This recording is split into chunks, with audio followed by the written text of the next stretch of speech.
They hack the security products. This is always a funny thing if you're in network security at all, if you've ever done any work in network security. They'll sell you the security products, and then the security products wind up with holes in them, and then your security products wind up being the downfall of your security infrastructure. Now, this is a government hack. It's suspected that China is responsible for this. They are attacking firewall products and adaptive security appliance products produced by Cisco. Now, the reason that you don't hear about this more often is because Cisco research is kind of a security through obscurity deal. What that means is their hardware is so damn expensive that your everyday security researcher isn't going to have the ability to purchase a $500,000 piece of hardware. Like they're not going to have these particular appliances available to analyze and hack into. So a lot of things go dormant for a long time until finally somebody with resources has the ability to look into them. And because these ArcaneDoor hackers, it's this is not the name of the hacking group, by the way. This is just the name of the campaign. ArcaneDoor is the name of the campaign they labeled this as.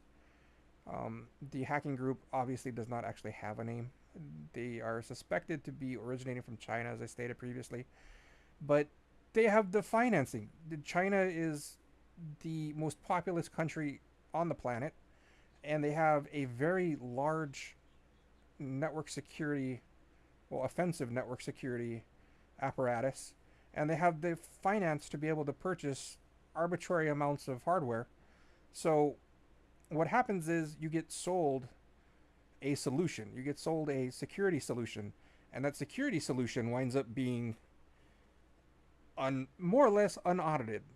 It's audited by people who say they audit it, but the reality of the situation is auditors are more than $100 an hour, software auditors. So these companies will say, we want to be certified as secure. How many hours do we have to bill to you before we're certified as secure with regards to the software? And they'll find qualified people that can analyze the code, but they'll bill them out for, let's say, 80 hours, probably not even 80 hours, maybe 80 hours, maybe more than 80 hours, and they'll say, look at millions of lines of source code and tell us we're secure. And at the end of the day, they'll tell them they're secure. It's the same thing with penetration testing. You'll pay a guy to come in, and I've done penetration testing in the past, so I know how this works. And you'll say, here's the entire kitchen sink. All right, what I want you to do is utilizing the tools you have at your disposal and the capabilities that you developed over the years. I want you to hack into me and find every single thing that's wrong.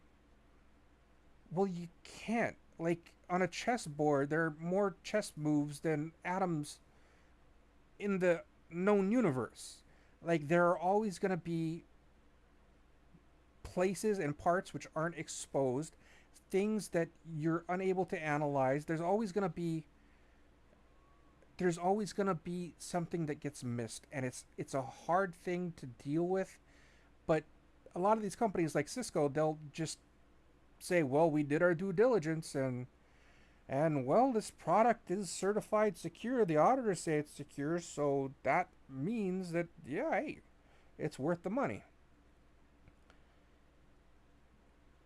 It's not.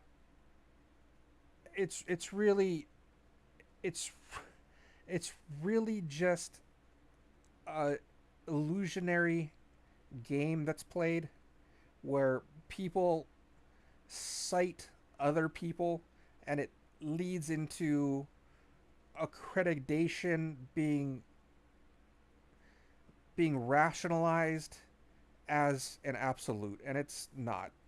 So, long story short, these guys got into a whole bunch of firewalls, and they were exfiltrating packets. They were turning off logs. They were backdooring devices, and they were specifically targeting government operations. Now, these are typically really interesting because of the implications. Like, this is spycraft in essence.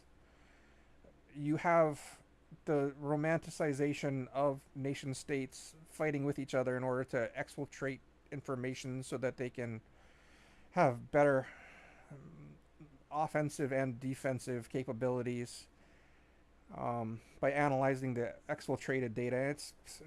It's cool, I guess, but it really comes down to some some poor guy or some poor team of guys that were given 6 million lines to analyze, almost no documentation about those lines, and told to say this is secure.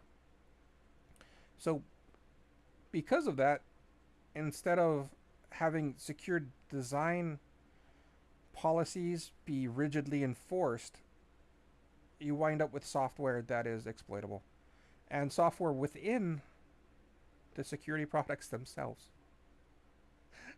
It's funny.